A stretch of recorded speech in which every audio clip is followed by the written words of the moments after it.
Hola, muy buenos días a todos. Dejamos por un ratito de lado las noticias, pero pasamos a otro punto importante, la salud. También arrancamos una nueva semana saludable aquí en Junta Médica. Leslie, muy buenos días. ¿Cómo estás, Paul? Muy buenos días. Vamos a arrancar esta semana hablando del accidente cerebrovascular. Mucha gente lo conoce como ictus o como derrame cerebral y todo eso veremos ahora cuáles son las diferencias y cómo prevenirlo. Algo muy común, ¿no? Y atención, porque del 20 al 26, ¿no?, de este mes se celebra la Semana de la Maternidad Saludable. Aquí le contamos los detalles. Empezamos.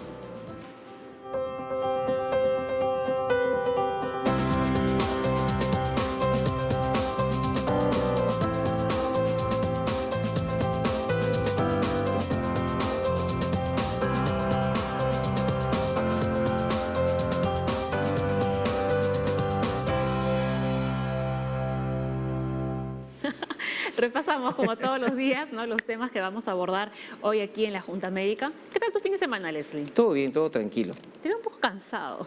Tengo un poquito, ¿Qué pasó en tu ojito? una venita se ha roto acá en el ojito.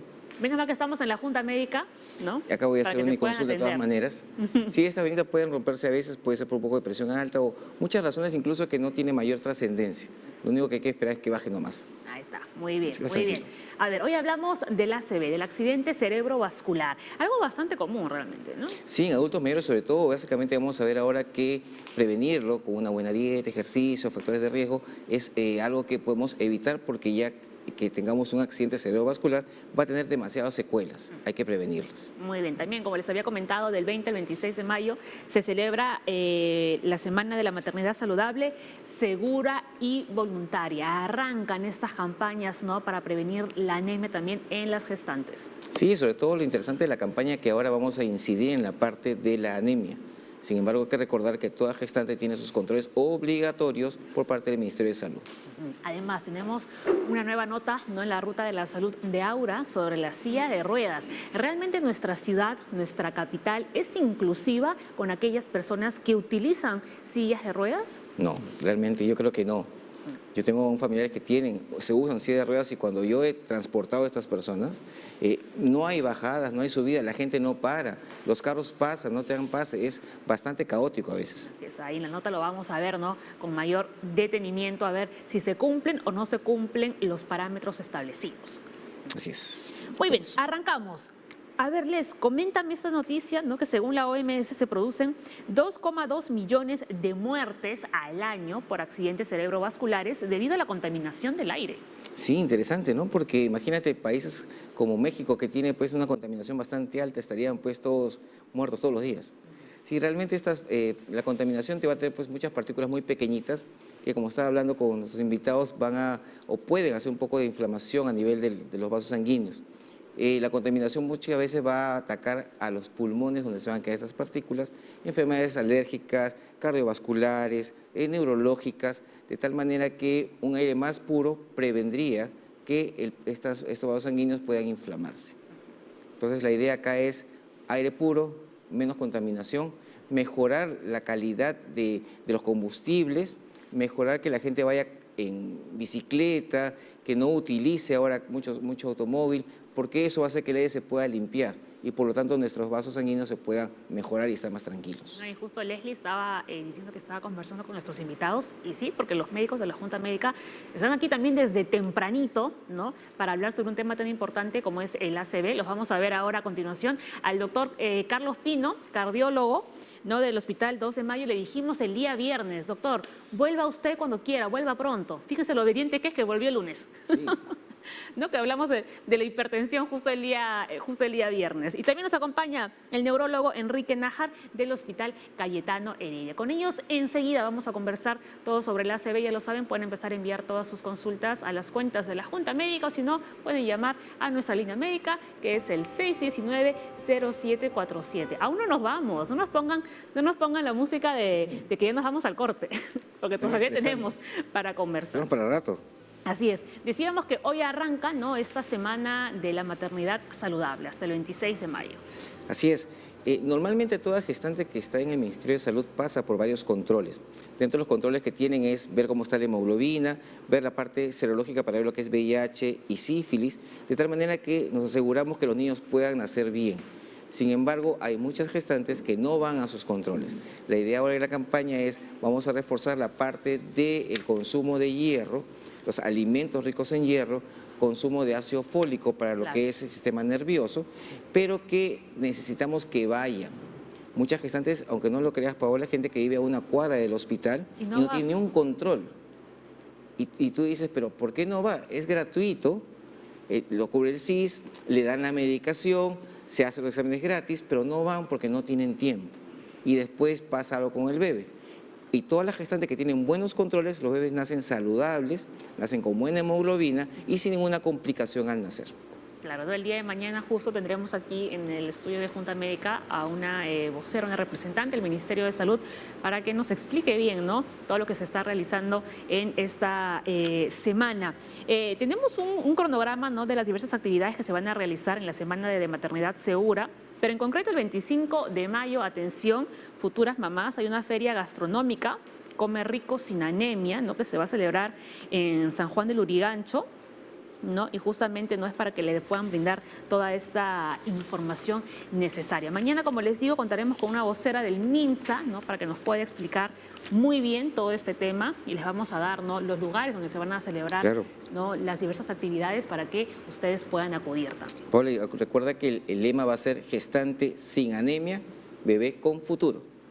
Así que toda gestante a comer rico para que ese bebé nazca sano y fuerte. Y comer rico para prevenir anemia no requiere dinero, requiere imaginación, y buena voluntad y buena sazón.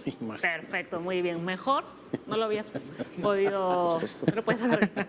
Tenemos ya una consulta para nuestros médicos invitados, ¿no?, sobre el ACV. Antes de irnos a la pausa, Percy Aguilar dice, ¿por qué se produce el infarto cerebral? ¿Es hereditario o hay envueltos ciertos factores de riesgo? Doctores, al volver contestamos esta pregunta y muchísimas más. Ya regresamos aquí en Junta Médica.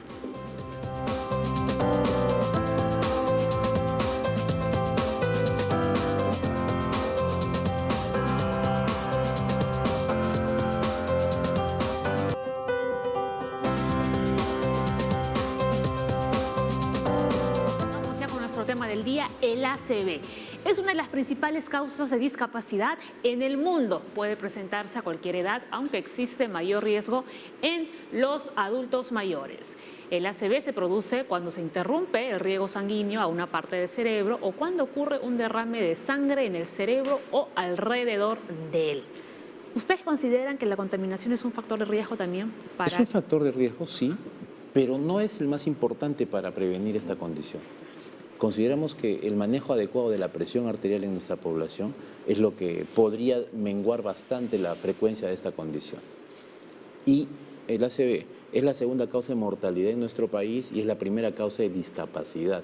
Entonces nosotros como entes en salud o personas medidas en salud debemos buscar que esta condición sea una política pública lo que permite un manejo óptimo. ¿Por qué? Porque cada vez nuestra población va a envejecer más y cada vez vamos a tener pacientes con más frecuencia de esta condición. Y ya hay formas y métodos de tratar que si el Estado lo establece, podría generalizarse y tener un manejo óptimo de esta condición. Doctor Pino. Sí, ante todo, buenos días, gracias por la invitación. Un saludo también para Doctor mi Nájar. colega, el doctor Nájar. Sí, bueno, el mensaje que quiero dar ahora al empezar es que el corazón o el aparato cardiovascular tiene que ver mucho también con la presencia de los accidentes cerebrovasculares, ¿no? Básicamente podríamos decir dos cosas, ¿no? ¿Cuál es la intervención del corazón o del aparato cardiovascular? Básicamente a través de la hipertensión arterial, como ya lo he dicho, o a través de una arritmia que se llama fibrilación auricular.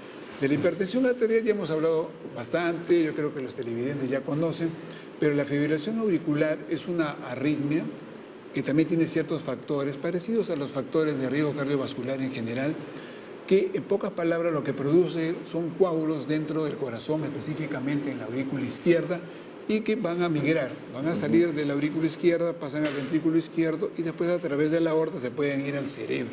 Y en el cerebro pueden producir un accidente cerebrovascular de tipo isquémico. La hipertensión arterial puede producir ACV isquémico y también hemorrágico. A ver, diferenciemos entre isquémico y hemorrágico.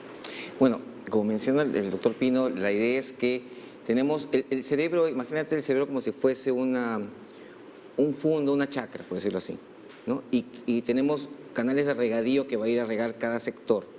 Cuando ocurre un accidente cerebrovascular isquémico, quiere decir que se ha tapado justamente un área que estaba irrigada por esa zona.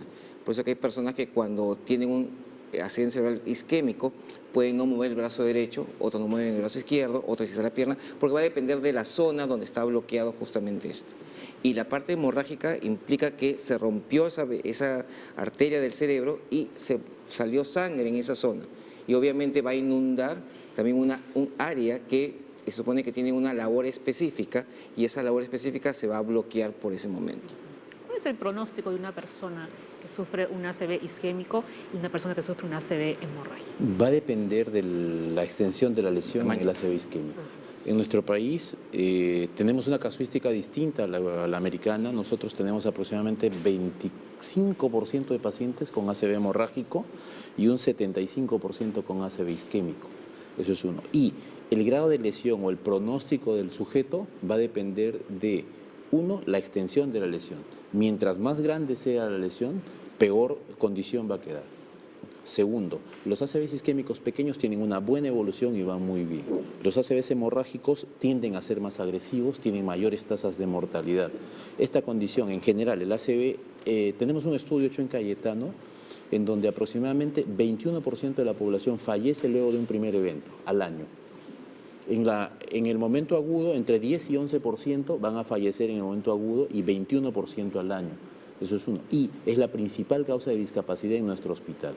Entonces, nosotros, a partir de eso y de la preocupación que tenemos por tratar de ayudar a la población, hemos elaborado un comité de ictus, se llama, en donde estamos, debido al apoyo que se ha generado en la dirección y a partir de la dirección, trabajando con la gente en emergencia, la gente de shock trauma, los médicos de shock trauma, los médicos de UCI, neurocirujanos, personal de medicina general, de medicina, me refiero a neurólogos, personal en UCI, personal de farmacia, personal administrativo, hay todo, enfermería, técnicos, todo un grupo de personas que trabajan en equipo con el objetivo de poder brindar a un grupo de pacientes la opción de salvar el mayor contenido de cerebro que se pueda salvar. Y estamos, ahorita al día de ayer hemos trombolizado al paciente número 31 y nos está yendo bastante bien. Nuestro objetivo es que a fin de año tengamos aproximadamente 60 pacientes trombolizados, que para haber empezado en un año es bastante, es un logro importante para nosotros. ¿Qué es una trombosis? ¿Es lo mismo que un accidente cerebrovascular o son dos cosas diferentes? Claro, lo que pasa es que lo que se mencionó, ¿no? Se tapa una arteria. Ajá. Ya, esta arteria se ha tapado porque vino un coágulo de otro lado. Este coágulo que vino acá se llama trombo. Okay. Y obstruye. Y lo obstruyó. Entonces lo que está mencionando el doctor Nájar es que este coágulo que está obstruyendo lo vamos a destruir. Claro, lo van a diluir. Lo van a diluir, eso es la trombolisis, y obviamente vuelve el flujo normal a esa zona. Esa es la idea, y cuidados posteriores que después se van a explicar. Esta trombosis se puede generar en cualquier parte del cuerpo, ¿no? En las piernas, por ejemplo. Sí, sí, pueden ser en piernas, pueden ser en cerebro, puede ser en pulmón. O en el corazón O en también. corazón. También en ¿no? corazón. Ahí, cuando se produce la obstrucción a nivel de la arteria coronaria, que es la arteria o las arterias que irrigan al corazón, entonces se puede producir un infarto del corazón. Igual que hay un infarto cerebral, un infarto Exacto. cardíaco, ¿no? Ahora, esa trombosis puede ser porque hay placas ateromatosas a nivel cerebral, y luego ocurre un accidente de placa, se produce un coágulo y lo tapa.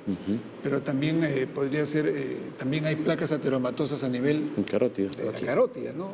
Se suelta. Ahí se desprende. Hacemos exámenes de Doppler para ver, generalmente se colocan en la bifurcación de la carótida común. Exacto. Y también por la carótida interna, y pueden producir la obstrucción a ese nivel y también pueden producir un desprendimiento y llegar hacia la parte más alta del cerebro y producir un tromboembolismo a nivel cerebral, ¿no? Ahora, ¿es posible que el ACV sea detectado a tiempo, o sea, antes de que se produzca?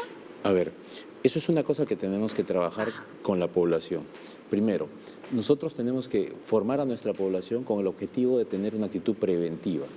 Nosotros sabemos que en promedio, tanto en América, Europa y Asia, la edad promedio de aparición de eventos en los estudios que se han hecho es 64 a 65 años. Entonces, las personas adultas mayores deberían tener una condición de prevención. ¿A qué me refiero? Hacerse estudios con el objetivo de ver cómo está la glucosa, cómo está la creatinina, ver cómo está la función renal, cómo está la parte cardíaca, ver si hay placas, ver si tienen colesterol alto, ver si le encontramos una arritmia. ¿Con qué objetivo? De no esperar la aparición del evento para intervenir. Eso nos ayudaría mucho a bajar la frecuencia de eventos. Se dice que con actitudes preventivas uno puede prevenir hasta el 90% de los eventos cerebrovasculares. Eso es bastante. El problema es que no tenemos una actitud preventiva en nuestro país.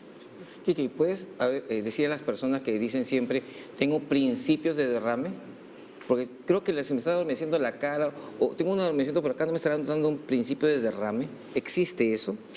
Lo que puede ocurrir es una condición que se llama ataque isquémico transitorio, que consiste en la aparición de un evento vascular agudo en donde hay hipoperfusión cerebral y que se resuelve tempranamente. ¿Ok? Algunas personas pueden referirse tal vez a ello, pero eso no descarta además que podamos tener algún componente emocional que te genere parestesias o adormecimientos, pero ante la duda es mejor asumir la conducta de prevención y intervenir al paciente. Y si sigo con la duda, hasta trombolizarlo. ¿Por qué? Porque es mejor trombolizar y ver que no haya nada, a no hacer nada y tener luego un déficit que no lo podamos revertir. Claro. A ver, doctor, vamos con ese dato. Los síntomas de un accidente cerebrovascular aparecen repentinamente. A menudo hay más de uno al mismo tiempo. Y vemos ahí algunos de los síntomas, ¿no?, del ACV. Falta de sensación o debilidad repentina en la cara, el brazo o la pierna, especialmente en un lado del cuerpo. Confusión repentina o problemas al hablar o comprender lo que se habla. Problema repentino en ver por uno o por ambos ojos, problema repentino al caminar, mareos o pérdida de equilibrio o de coordinación, dolor de cabeza severo repentino sin causa conocida. A ver, yo creo que tenemos que ser objetivos. Hay una escala que se llama la escala FAST que se utiliza en Estados Unidos y es muy sencilla, en donde busca tres cosas, tres variables. Uno, el que tengamos dificultad para hablar, arrastramos las palabras. Dos, que tengamos asimetría facial. Tercero, que tengamos déficit, ¿sí? Esas tres variables pesan mucho para prevenir o para sospechar en un paciente que tenga un evento vascular. Un sujeto con cualquiera de estas variables tiene aproximadamente un 70% de probabilidad de tener un evento y debe correr a un hospital. ¿Con qué objetivo? De ver la opción de ser trombolizado. Entonces, eso es lo primero. Lo segundo, cuando yo quiero diferenciar un evento isquémico de un hemorrágico, hay dos variables que generan la diferencia. Uno, normalmente los eventos isquémicos no generan dolor de cabeza. El evento hemorrágico sí genera dolor de cabeza. ¿Ok? Normalmente los eventos isquémicos no generan trastorno en la conciencia, no pierde la conciencia el sujeto con un evento vascular. En cambio, con un evento hemorrágico sí. Entonces, cuando yo tengo un sujeto o que ha tenido dolor de cabeza o ha perdido la conciencia, no debo esperar mucho tiempo para correr a la emergencia. Apenas censo eso, yo debo ir a una emergencia porque necesito descartar esa condición. ¿Doctor? Sí, yo creo que se ha manifestado ya, creo que en varias oportunidades, la palabra prevención, que es una palabra que me gusta bastante, ¿no? Me gusta bastante porque eso es lo que deberíamos hacer todos los ciudadanos aquí del país, ¿no? Lamentablemente no lo realizan, ¿no? Estamos esperando siempre que ocurra otro tipo de síntoma, un empeoramiento de los síntomas para poder ir al médico, ¿no? Preferible es ir y no tener nada que no ir y tener un accidente cerebrovascular. Y algo que tienen que tener en cuenta todos, que los accidentes cerebrovasculares, a pesar de que pueden ser algunos leves, otros más severos, de todas maneras trae problemas con las secuelas, trae problemas personales, como comentábamos con el doctor Nájar, problemas familiares, problemas laborales y problemas económicos. Entonces, yo creo que la población debe tener bien en cuenta que debemos cuidarnos. Tenemos hipertensión arterial, ir al médico frecuentemente. Tenemos un problema de dolor de cabeza, ir al neurólogo a ver o al internista para ver de qué se trata. No esperemos a última hora para poder obtener los beneficios que nos da la medicina que ahora ha avanzado tanto. Ahora, ¿el beber y fumar mucho también son factores desencadenantes? El fumar está claramente definido que es un factor de riesgo. Lo que ocurre es genera disminución de la capacidad de respuesta vascular ante cualquier estresor. Entonces, por A o B tiene una lesión el paciente y fácilmente va a cerrarse ese vaso y no va a poder responder y va a infartarse. El alcohol también es un factor de riesgo cuando se toma en exceso. Una copa de vino sí es un factor de prevención, pero tomar todos los días mucho alcohol sí hace daño. Lo que dijo el doctor es importantísimo. ¿Cómo daña económicamente el Sí. infarto? ¿Por qué? Porque un sujeto, imaginemos que gane 2.000 soles al mes. Después de un infarto, ese sujeto no va a poder hacer su actividad y de ganar 2.000 soles va a pasar a consumir 500. Su delta o su variación de ingreso a la familia es 2.500 soles. Eso tenemos que evaluarlo. Estamos justo haciendo un estudio en Cayetano con el objetivo de ver la costo-efectividad del manejo que le estamos dando a los pacientes. ¿Para Eso, qué? doctor, es que no cobre el sueldo mínimo. Sí, es que, exacto. Entonces, me entenderá la importancia de prevenir. Ok, la gente dirá, no, pero no me alcanza. Le aseguro que gastar lo que se invierte en salud es muchísimo menos que lo que puede gastar si uno tiene un evento vascular. Solo en la tomografía se gastan 200 soles, en un hospital nacional como el nuestro, ¿sí? Más el tiempo que requiere el manejo, más las secuelas que le va a dejar, más la incapacidad para seguir ganando dinero. O sea, cuando uno se pone a sumar y restar, no les hablo de cuántas secuelas les va a dejar, no, les hablo solamente de ingreso económico. Sí les va a generar un daño que en la mayoría de nuestra población no va a ser fácil de recuperar. Y se pudo haber evitado. Y se pudo haber prevenido, como les decía, 90% de nuestros factores se pueden prevenir y se pueden manejar y evitar que un paciente se afecte de esa manera. Interesante. A ver, tenemos la consulta. La consulta en Facebook de Percy Aguilar nos decía, ¿por qué se produce el infarto cerebral? ¿Es hereditario o hay envueltos ciertos factores de riesgo? Yo creo que hemos estado viendo, ¿no? Un poco la obstrucción de la parte del cerebro. Y lo que mencionaba aquí, que interesante, la parte sobre, a pesar de que tenemos SIS en el Seguro Integral de Salud, en MINSA, la gente asegurada en salud tiene atenciones gratuitas, la prevención es fundamental. A ver, cuando uno ha evaluado estos casos y ve estos pacientes, nosotros en Cayetano tenemos a los pacientes con SIS, les hacemos imágenes y les hacemos seguimiento. Y en el estudio, hubo un estudio que hicimos el 2010, aproximadamente 1/3 de pacientes volvía a la consulta, 2/3 se perdían, ¿sí? ¿Por qué? Porque toma tiempo la cita. Entonces, ¿qué hemos hecho en el hospital? Tenemos citas solamente para pacientes con stroke, con ACV, con ictus, de tal manera que cuando salgan de la emergencia, el miércoles siguiente o el subsiguiente tengan atención en consulta externa con nosotros. ¿Para qué? Para que no se pierda el contacto con el médico, para que entiendan la importancia de tomarse las medidas preventivas, para enseñar a la gente qué debe comer, para que se controle la presión en casa y veamos que estamos consiguiendo el objetivo. No es sencillo decirle, tome tu medicación y ya estamos bien. No, debemos buscar que se mida y se objetive que el control se esté dando. ¿Para qué? Para que no recurra. Las tasas de recurrencia van a depender de los años, de varios factores, pero más o menos 20% de los pacientes van a recurrir durante el primer año. Entonces, nuestro objetivo es evitar que ese 20% ocurra en esta población, pero depende mucho de cuán a veces agresivos somos en prevenir la recurrencia, ¿no? Así es, muy bien. Tenemos Justo otra de recurrencia. consulta. Leonor Malpartida llamó desde el Callao, tengo 58 años y me ha dado ACV en 2 oportunidades, en el 99 y en el 2017. Me indicaron que tenía las arterias carótidas obstruidas. ¿Esto puede ser la causa de los derrames? Sí, en realidad ya lo habíamos también mencionado, ¿no? Muchas veces debido a los factores de riesgo cardiovascular, hipertensión, diabetes, obesidad, tabaquismo, colesterol alto, se pueden producir placas ateromatosas a nivel de las arterias carótidas, como le había mencionado, a nivel de la bifurcación. Probablemente si ya le han encontrado que tenía las arterias carótidas obstruidas, probablemente esa sea la causa. Ahora, ¿por qué ha repetido, no, este accidente cerebrovascular, ¿no? Puede ser porque el paciente muchas veces se les indica tomar su medicación y a veces ya se sienten un poco mejor y abandonan el tratamiento. Yo creo que siempre los médicos estamos diciendo a nuestros pacientes que siempre deben estar tomando su medicina. Por ejemplo, y aquí un mensaje para los pacientes que tienen fibrilación auricular, que generalmente toman 2 tipos de medicamentos, ¿no? Uno para controlarles la frecuencia y otro es la anticoagulación. No pueden dejar de tomar su medicina, ¿no? Si dejan de tomar su medicamento para controlar la frecuencia, pues le va a aumentar y va a producir con mayor razón un tromboembolismo a nivel cerebral, ¿no? Y si dejan la anticoagulación, también, ¿no? Va a producirse nuevamente los coágulos y se van a dirigir al cerebro.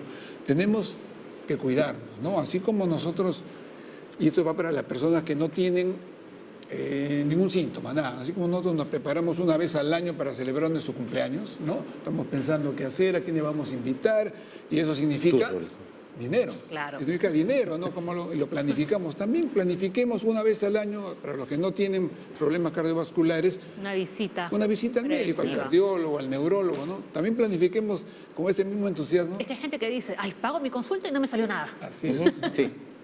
Eso es lo No mejor que reniego puede porque haber. no le salió nada. Y lo otro también que las personas tienen la idea de que si tomas la pastilla A o B me va a afectar el hígado o me va a afectar los riñones. Entonces, para eso son los controles. Así es. En los controles uno va a chequear cómo está de la enfermedad que está viniendo, de la parte preventiva, y estamos previniendo cómo está ese riñón, cómo está ese hígado. O sea, todo está involucrado dentro del Lo que estudio. ocurre es que hay un concepto equivocado en las personas que van a la consulta. ¿A qué me refiero?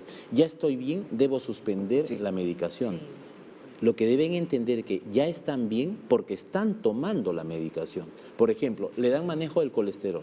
El colesterol cumple el objetivo, está alrededor de 70 para el sujeto que requiere. Doctor, ya estoy en 70, Ya ya no suspendo tomo la medicación. No entienden que es, o no les explicamos tal vez, nosotros no tenemos el tiempo a veces o la dedicación de explicarles adecuadamente de que ellos están en ese rango o en ese valor de LDL o de colesterol porque están tomando la medicación. Y que deben continuar, porque los estudios demostraron eso. Mientras más bajo esté, mejor va a ser la prevención. Pero ellos asumen, ya estoy bien, mejor suspendo. Pasan 3 meses y vuelve a volar el LDL y eso le hace daño al sujeto. Y lo mismo pasa con los antibióticos también, ¿no? Ahí Leslie es el que Tomamos más los sabe de antibióticos antibióticos. hasta que nos sentimos bien y luego ya los dejamos de lado. Igualito, después viene la Luego resistencia. generamos la resistencia. A ver, por teléfono nos llamó José Williams del Agustino y dice, ¿a qué edad se puede manifestar el ACV? ¿Esto puede conllevar a Parkinson o Alzheimer? A ver, con respecto a la frecuencia, tenemos pacientes con evento cerebrovascular por encima de los 18 años, que son los que manejamos los neurólogos, ¿sí? La mayoría de pacientes están por encima de los 40 y en frecuencia el pico de frecuencia ocurre a los 64 años. Ahora, ¿eso puede llevar a Parkinson? Es poco probable, a Alzheimer es poco probable. Lo que tenemos en Parkinson es un temblor fino que ocurre en los pacientes, en el hemicuerpo que se afecta, ¿sí? Y en Alzheimer hay un deterioro en la parte cognitiva que tiene un fenómeno degenerativo. Ambas condiciones son de tipo degenerativo. Entonces, normalmente no están asociadas, pero puede haber una concordancia de ambas condiciones. Sí, acuerdo, doctor? lo que yo quería resaltar en lo que acaba de decir el doctor Nájar es la edad, ha dicho 40 años. 40 años es una edad, una etapa productiva, Claro. ¿no? de la persona, ¿no? Imagínense una persona de 40 años Como un evento. que tiene un evento de accidente cerebrovascular, ¿cómo queda su familia? Supongo que a esa edad tendrá sus hijos todavía pequeños, su esposa, que a veces son amas de casa. ¿Cómo queda? Yo creo que hay que también inculcar a los pacientes desde ese punto de vista, ¿no? Para que nos puedan entender mejor la catástrofe que puede ser un accidente cerebrovascular, sobre todo si es hemorrágico, ¿no? Porque el hemorrágico, digamos, tiene peor pronóstico que un isquémico, ¿no? No debemos llegar a esa instancia para recién poder hacer la prevención de estas enfermedades. Claro, ¿no? Y un ejemplo, creo que todos conocerán en casa, es el de Gustavo Cerati, el cantante. Él ya había tenido un evento de trombosis arterial Ajá. periférica, continuaba fumando, cuando en pleno concierto le da un evento cerebrovascular y es un evento extenso, ¿El de él fue hemorrágico o isquémico? isquémico, Isquémico. con transformación hemorrágica por complicaciones. Pero bueno, la idea es que las personas cuando tienen factores de riesgo deben tratarse. ¿Por qué? Porque van a obtener un beneficio al tratarse, ¿sí? Y cuando ya han hecho un evento deben entender que ya tienen mayor riesgo que la población general de hacer uno extenso. Y hacer uno extenso significa el cambio literalmente de tu calidad de vida. El depender de alguien, el tener necesidad de una persona que te dé de comer, o que te lleven al baño, o te bañen, o te cambien. Esas cosas tenemos que evaluarlas. Y los que han tenido un evento pequeño, agradecer, porque gracias a cosas que a veces ocurren, ellos aún pueden hacer sus actividades. Claro. Muy bien.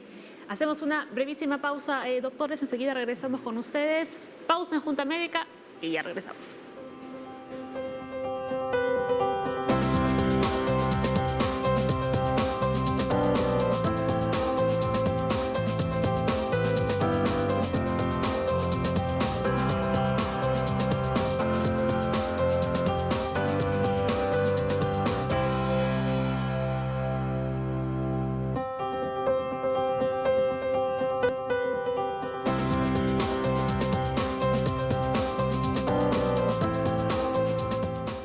Bien, regresamos a Junta Médica nuevamente y vamos a ver algo interesante, Paola.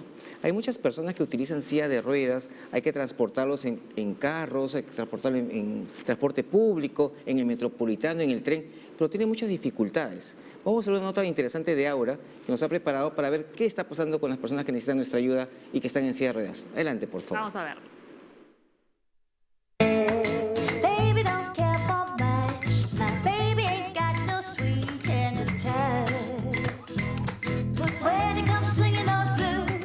Arrancamos un nuevo capítulo de Brújula Médica, que esta vez puso su norte en cultura inclusiva. Y como para hablar de salud hay que empezar con una pregunta, ahí va.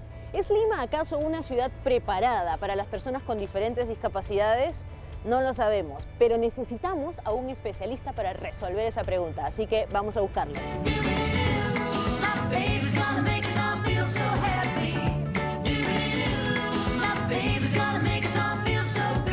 Nuestra brújula médica ya encontró a su especialista. Hemos llegado al Instituto Nacional de Rehabilitación y estamos con el licenciado Jorge que va a responder nuestra pregunta. Lamentablemente ahora Lima no está preparado, la mayoría de distritos no están preparados para nuestras personas con discapacidad. ¿Escucharon la respuesta? No estamos preparados. No hay conciencia, problemas físicos como las rampas que no tienen la inclinación adecuada, puertas angostas, en fin, una serie de problemas que podemos verlos en la calle. ¿A qué distritos nos vamos, Jorge? Creo que podemos comenzar acá en Chorrillos, un distrito cercano también como San Juan de Miraflores. Bien, entonces arrancamos con Chorrillos y el rico San Juan de Miraflores. Que empiece esta brújula médica.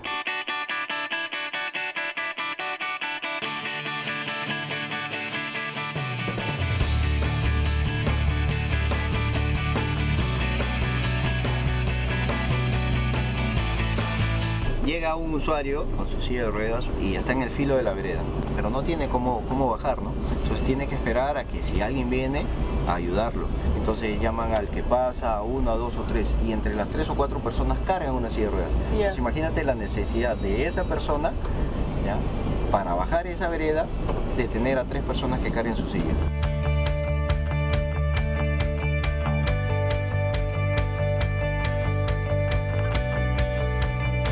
Me he apoderado de la silla de ruedas, yo voy a ser la modelo en esta oportunidad. Licenciado, tenemos nuestro primer obstáculo, el lugar que es un mercado súper concurrido y quiero saber si el diseño de esta rampa es la adecuada para que yo pueda subir con mi silla de ruedas. No, ahora, si tú quieres subir a esta rampa, lo que va a hacer es de que las llantas delanteras, al estar más altas, se puedan levantar y tú te puedas ir de espaldas. Y vamos a ver el detalle técnico. Esta vereda tiene 18 centímetros de altura. El tecnicismo nos dice que por 10 centímetros tendríamos que hacer una rampa de una longitud de 1 metro. Si aquí tenemos 18 centímetros, mínimo, la longitud de esta rampa debería tener 1,80 metros. La rampa debería comenzar en la punta de esta wincha. Para evitar que sea tan empinada. Es por eso que si tú quieres subir, te vas a caer. Ahí te hubieras caído. Claro. Es más, a mí como ayudante, porque la persona puede venir con un ayudante, me demanda mucho esfuerzo para poder empujar la silla. Tenemos 2 formas de bajar, siempre con ayuda, porque así es muy riesgoso para ti, ¿ya? Si bajas de frente, yo tengo que cuidar que tú no te caigas, por eso te voy a sujetar y voy a tratar de bajar de una manera despacio. Opción número 1. ¿Y la opción número 2? Es de que bajemos de espalda, que es todavía más segura.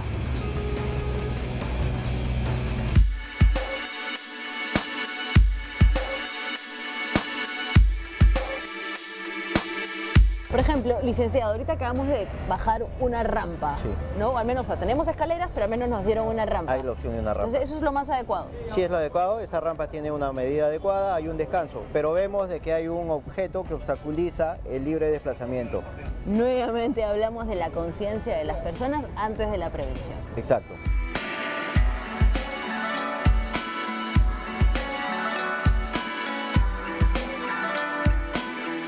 Licenciado, hemos llegado a San Juan de Miraflores y nos hemos encontrado con un parque que no tiene rampas. El ayudante es el que va a tratar de levantar las ruedas delanteras pisando una palanca y acá tiene que apoyarse con todo el cuerpo para empujar y poder subir la silla.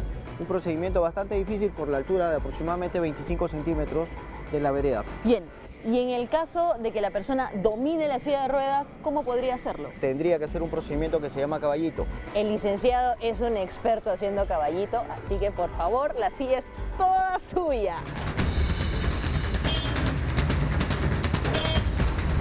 Nosotros trabajamos en este tema.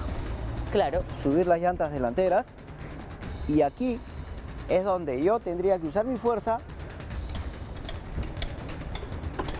Las llantas traseras ya no puedo subirlas.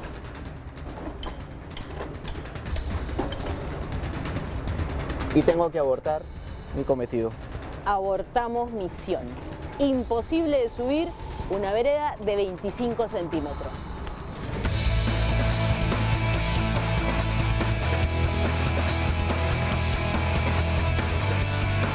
Jorge, hemos llegado a uno de los distritos que en teoría es el que más acceso da al tema de la inclusión, ¿verdad? Que es Miraflores. Sí, esperemos que Miraflores responda a nuestras expectativas.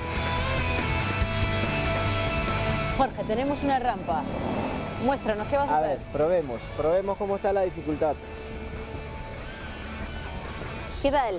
Está mejor, todavía hay un poquito de dificultad, pruébala tú. Cuando bajes, tú tienes que tirar tu cuerpo hacia atrás, tu cabeza hacia atrás y controlas que la silla no caiga tan rápido. Ahí voy. Vamos. Tiras. Ya. Y acá viene lo bueno. ¡Lo hice! Tenemos 1,15 m, pero debería comenzar allá, en esa medida, 1,80 m. Jorge, la pregunta que todos nos hacemos, ¿cómo una persona que utiliza silla de ruedas puede subirse a una combi o un micro? ¿Qué nos recomiendas? Hay barreras que no se pueden salvar, pero en el caso de que la persona pueda subir, requiere tener buenos brazos, requiere haber entrenado. Y si tuviéramos que pedirle ayuda o apoyo a alguien, ¿qué podríamos hacer? ¿Qué recomendaciones nos das? Y la persona que ayuda tendría que sujetar de la cintura a la persona que esté en la silla de ruedas y tratar de levantarla. De aquí tenemos una ayuda para subir. De esta manera. Así es. Ya, perfecto. Bien, Jorge. Licenciado, una vez que hemos visto todos estos detalles en diferentes distritos, necesito que cerremos esto con un consejo a la ciudad y a los ciudadanos. Díganos, allá. 1. Cuando construyas piensa en que una silla de ruedas en cualquier momento puede pasar. No hagas desniveles, no construyas puertas angostas. 2. Preocúpate en saber cómo ayudar a las personas en silla de ruedas en la calle. 3. Si los ayudas, pregúntales en qué les puedes ayudar y trátalos con normalidad. Eso es lo mejor que podemos hacer por nuestras personas con discapacidad. Bien, con este último consejo hemos cerrado nuestra brújula médica, que esta vez ha apuntado hacia cultura inclusiva en nuestra ciudad de Lima. Así que terminamos. Gracias a ti, Aura, por esta nota y la verdad que podríamos concluir, ¿no?, en que Lima ha sacado un 0,5, Sí. ¿no?, como ciudad inclusiva. Realmente. Así es, las personas que tienen o usan silla de ruedas realmente requieren de una ayuda para poder transportarse, porque incluso hemos visto que hay zonas que no hay bajaditas, que no hay subidas, que están mal construidas y obviamente pues solas no van a poder hacer nada. Claro, veíamos, por ejemplo, no, sin ir muy lejos, en este parque no había ni un acceso, ninguna rampa, ¿no?, si una persona con silla de ruedas, ¿no?, quisiese transitar por ahí también. Claro, hay mucha gente que tiene un accidente cerebrovascular, va a tener que ser ayudada siempre por alguien. ¿Qué opinan nuestros doctores de la Junta Médica de esta nota, doctor Nájar? Bueno, es frecuente que los pacientes, uno de cada 6 sujetos a lo largo de su vida, uno de cada 6 va a ser un infarto en algún momento de su vida, ¿sí? De ellos, uno de cada 2 va a quedar secuelado de manera importante. Y de ese sujeto, o del 50% que queda con algún grado de secuela, un porcentaje importante va a necesitar apoyo, ya sea de la familia o ya sea de algunos instrumentos que le permitan deambular. Entonces es importantísimo tomar una actitud preventiva para esta condición y en el caso de que el sujeto ya esté afectado, tener una ciudad que permita que el sujeto pueda deambular o pueda desplazarse sin mayor inconveniente, cosa que aún no vemos en nuestra ciudad. Doctor Pino. Sí, ya habíamos hablado de los inconvenientes que traen pues las secuelas, ¿no?, del accidente cerebrovascular. Habíamos hablado los inconvenientes de tipo personal, familiar, económico, y a eso se agrega, según lo que hemos visto aquí en este reporte, el problema de que la ciudad no está hecha para una persona con discapacidad, ¿no? O sea, esa es otra barrera que también tienen que sufrir los pacientes que tienen secuelas de accidente cerebrovascular. Por eso lo mejor pues es prevenir, ¿no? Como yo le digo, también a mis pacientes, ¿saben qué? Pórtese bien, ¿no? Mi doctor me dice, ¿qué significa pórtese bien? Si es hipertenso, cuídese la presión, evite llegar a la diabetes, baje de peso, no coma mucho colesterol y no fume, ¿cierto? Entonces, yo creo que en pocas palabras debemos portarnos bien y prevenir los factores de riesgo cardiovascular para no llegar, ¿no?, a estas situaciones en las cuales pues, vamos a tener una serie de problemas personales y sociales. Muy bien, pero además de prevenir, ¿no?, hay situaciones, por ejemplo, un accidente que uno no quiera nos puede dejar en una silla de ruedas. Y a mí la verdad que sí me ha dado bastante rabia ver esa nota y ver que en nuestra ciudad, estamos hablando de Lima, que es la capital, yo no quiero pensar cómo estamos en otras ciudades del país. Imagínate que en la zona que se supone que tenemos mayores avances, mayores estudios, no se tiene ese tipo de ayuda. Es bastante dramático y es más, sobre todo, si tú ayudas a alguien, te sientes impotente porque no tienes cómo avanzar. No te dan, pasas la pista, no te dan pase preferencial para nada. Es bastante caótico. Entonces la idea es, por favor, prevenir. Vayan siempre a sus consultas médicas para esto, porque prevenir hace que uno tenga un buen vivir. Y si ustedes ven a alguien en la calle, por ejemplo, que está con una silla de ruedas y no tiene una persona que los esté asistiendo, ayúdelos un poquito también, ¿no? Porque como ya han visto, lamentablemente nuestra ciudad no es nada cómoda para ellos, no es nada inclusiva para ellos, ¿no? Incluso para bajar, por ejemplo, de una rampa que parece no fácil, ¿no?, para una persona que camina, ¿no?, pero alguien que está en silla de ruedas se le dificulta muchísimo. Y si tú has visto, por ejemplo, en el Metropolitano con una silla de ruedas, tremendo, no va a poder subir jamás, sí, porque está repleto. Cierto. Así es, a veces vemos una persona que está en la cola, ¿no?, pero los demás quieren seguir subiendo y no hay forma de que el que está en silla de ruedas entre porque no hay espacio, no hay espacio. en el bus. Muy bien, nos vamos a la pausa, pero antes, ¿no?, con la consulta sobre nuestro tema del día. Rocío Nieves, doctores, tengo un tumor en la glándula pineal. ¿Puedo tener un infarto cerebral? Al volver, Rocío, los médicos responden tu consulta. Ya regresamos.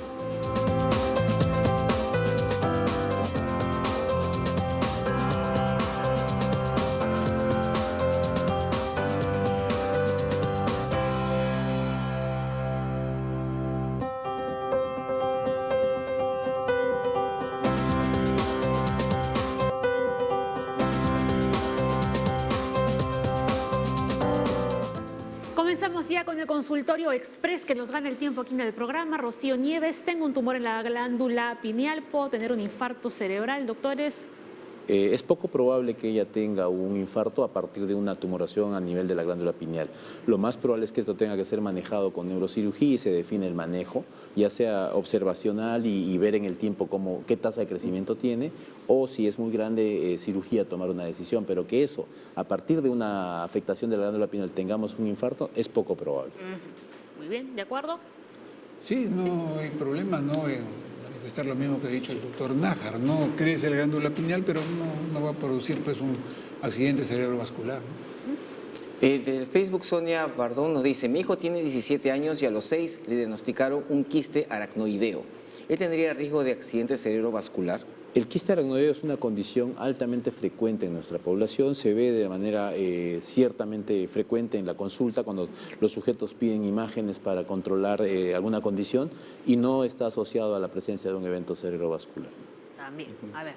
Sí, otra quisiera agregar algo, ¿no? Sí, también hay ciertas condiciones que pueden, entre comillas, ¿no?, facilitar un accidente cerebrovascular hemorrágico. Hay pacientes que no lo saben, pero tienen, por ejemplo, aneurismas, ¿no?, cerebrales, o pueden tener malformaciones arteriovenosas cerebrales. Entonces, esas personas, ante un evento de una crisis hipertensiva, por ejemplo, es más frecuente, más probable que un accidente cerebrovascular hemorrágico. Ojo, porque hay unas personas que dicen, no, tengo la presión un poco alta, pero todavía voy a esperar, no he comprado mis medicinas, espero mañana. Ojo, pueden tener un aneurisma y fácilmente se puede romper, o una malformación arteriovenosa, y también puede producir un sangrado. Muy bien, ya lo saben. Ojo, a ver, Leslie Pedro dice, soy paciente anticoagulado e hipertenso, he tenido 6 ACV y deseo dejar la warfarina por ser controversial. ¿Alguna medicina alternativa? ¿Existen otros medicamentos que adelgacen la sangre para evitar el ACV? Bueno, yo asumo que si es un paciente hipertenso y está anticoagulado es porque debe tener una fibrilación auricular, ¿no? Ahora, eso de que ha tenido 6 ACV, lo más probable es que sea porque no ha seguido adecuadamente su anticoagulación. Es cierto que es a veces difícil manejar la warfarina, ¿no? Pero para eso está después los profesionales, puede ser el hematólogo. Pero debe quedar el claro que cardiólogo, no es controversial, o sea, es la indicación. Ah, no, claro. ¿No? Sí, no es Porque controversial. colocan como que fuera controversial, como que no generara beneficio y eso es falso. Claro, Sí esa es genera un una idea beneficio. que tiene el paciente, que es controversial. Seguramente por ahí alguien le Alguien habrá le ha dicho, no, dicho. ten cuidado, que la warfarina te puede producir problemas, sangrado, etcétera, ¿no? Claro, existen otros medicamentos que sirven como anticoagulantes, ¿no? Pero yo creo que aquí el problema no es el medicamento en sí, sino cambiar de medicamento, mejor dicho, sino la buena Adherencia. utilización de la warfarina, ¿no? Claro.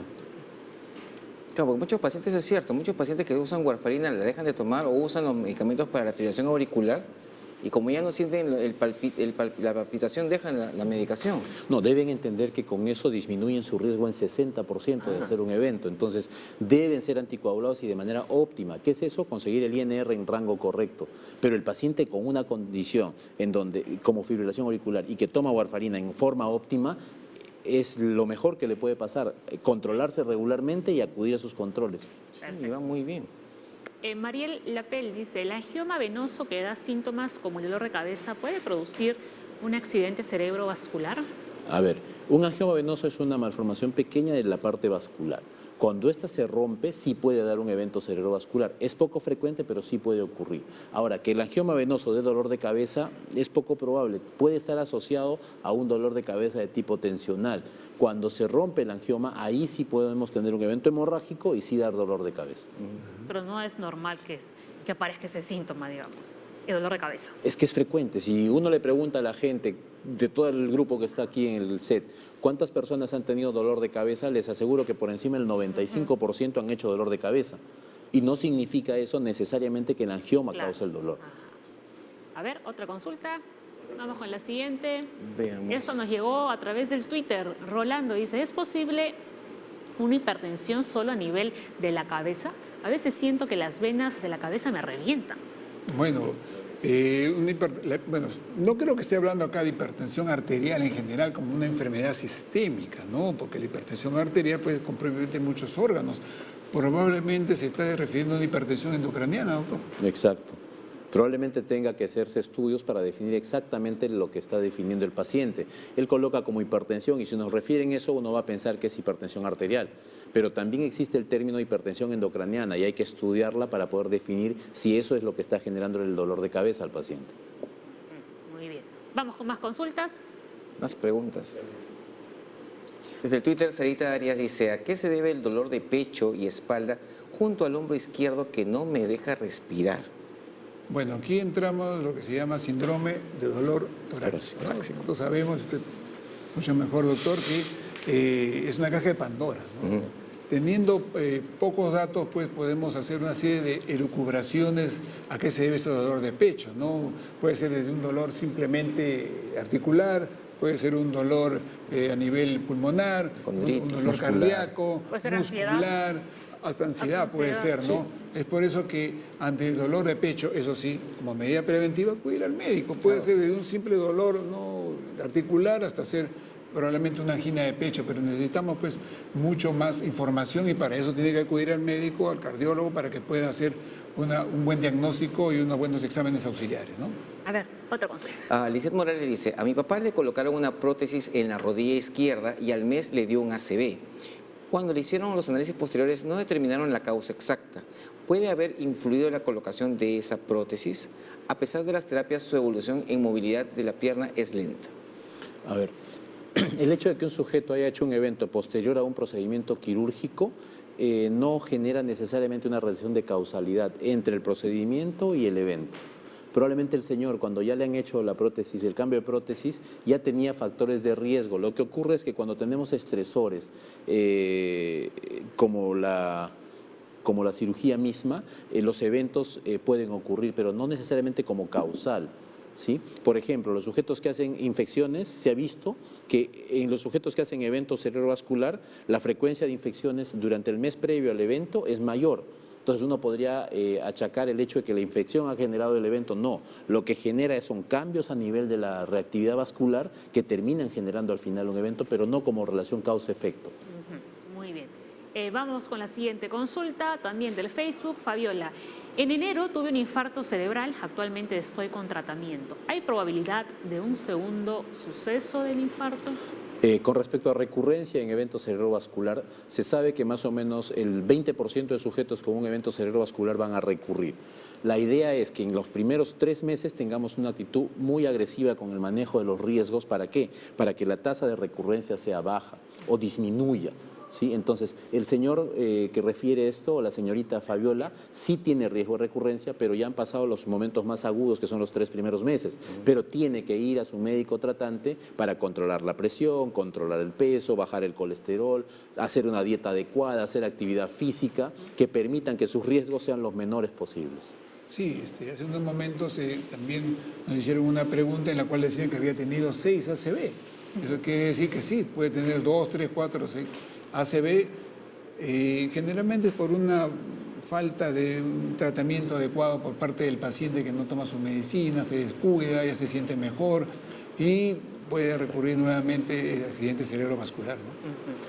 Recuerden que las preguntas solo se responden de 9 a 10 de la mañana, por favor. A ver, Kleider, Jaime, ¿el estrés emocional o el trabajo mental excesivo pueden ser la causa de un ACV?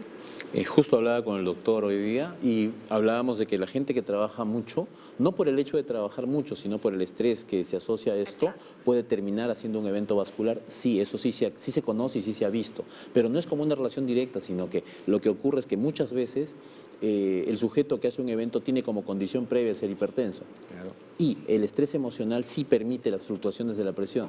Claro, tiene otros factores de riesgo. Exacto. No es que uno hace un ACV sin ningún factor. Normalmente tenemos un factor asociado que en el 70% de personas es la hipertensión. Y el estrés emocional sí nos mueve los valores de presión hacia arriba, ¿no? Sí, hay una serie pues, de factores, dentro de ellos está el estrés, ¿no? Que así una persona esté, por ejemplo, tomando su medicación adecuadamente, pero tiene un problema de estrés, se puede descompensar. El hecho de que un paciente tenga hipertensión arterial y esté tomando sus medicinas no le exonera de tener una crisis hipertensiva y un TCV. Por eso también tenemos que cuidar otros factores, no solamente la hipertensión, sino también, en este caso, el estrés emocional, ¿no? Que es el más complicado, en realidad. Por eso es bueno hacer deporte.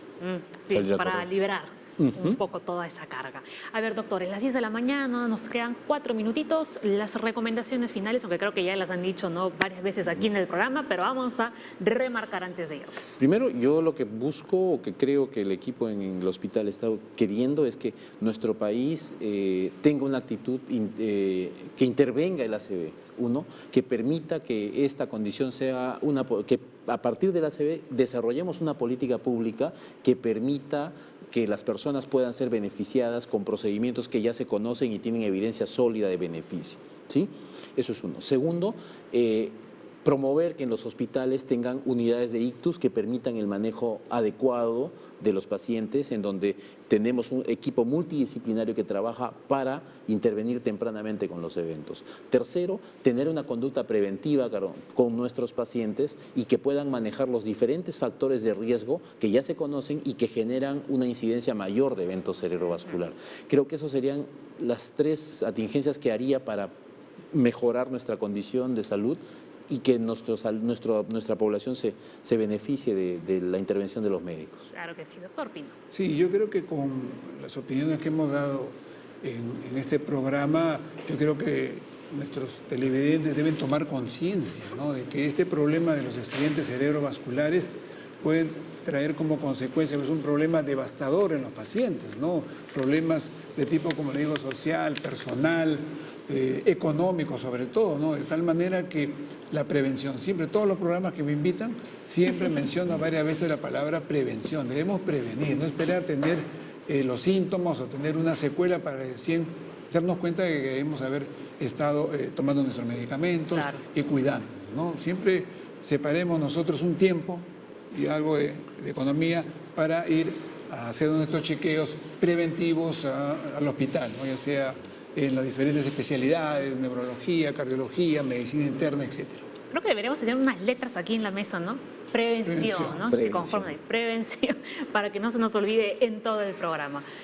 Sí, bueno, realmente ya hemos visto acá en el programa que la prevención es fundamental. las personas hay que diariamente hacer dos cosas, una dieta saludable y ejercicio. Si hay factores de riesgo en la familia para cierto tipo de eventos, irse chequeando y que las atenciones médicas que van a darle a ustedes, sus recomendaciones y medicaciones, con los controles que van a tener posteriormente, van a sacar de la cabeza esa idea de que me hace mal al hígado, al riñón, esas cosas, porque los controles permiten que uno siga haciendo su vida normal. Y como han visto, a veces ahí la parte económica, uno va a tener mucho déficit y no va a poder trabajar. Simplemente con una buena prevención vamos a poder lograr una buena vida sana. Bien, el neurólogo Enrique Nájar y el cardiólogo, el doctor Carlos Pino, estuvieron hoy aquí en el programa de Junta Médica. Leslie, mañana regresamos, 9 en punto. 9 en punto nuevamente acá en Junta Médica con el equipo de la salud. Muy bien, hasta mañana. Chao. Bonito lunes, chao.